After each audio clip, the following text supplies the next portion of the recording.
సైతానుపై తిరుగుబాటు ప్రార్థన. ఓ దేవా, సైతాను ఇట్లనుకొనుచున్నాడు, నేను విశ్వాసులకు కూడా జబ్బులు కష్టములు పంపించుచున్నాను గనుక నాదే జయము, నా రాజ్యమునకే వృద్ధి. అయితే మేము సైతానా, నీ రాజ్యమునకు నీ జయమునకు లయము నాశనమని ప్రకటించుచున్నాము.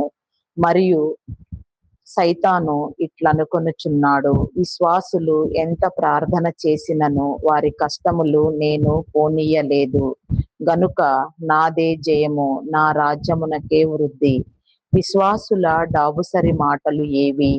మేమైతే సైతానా, నీకెన్నడూ జయము రాదు.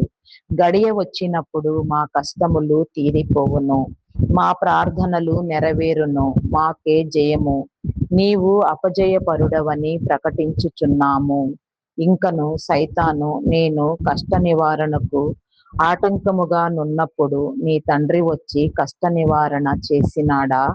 లేదు గనుక నా రాజ్యము వృద్ధి పొందుచుండగా దేవుని రాజ్యము వృద్ధి పొందుట లేదు కదా అనుచున్నది.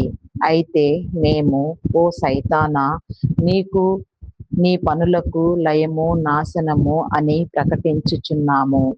ఉదాహరణ, వరద రోజున గోదావరి గట్టు మీద నున్న చిన్న కుర్రవానికి సుడిగుండము కనబడుచున్నది.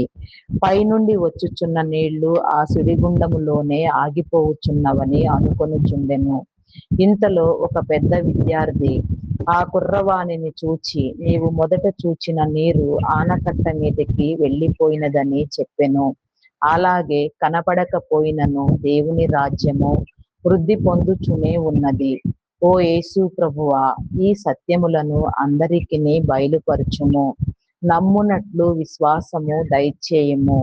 సైతానును సాహసముతో ఎదిరించున్నట్లు శక్తి దయచేయము. Praise the lord.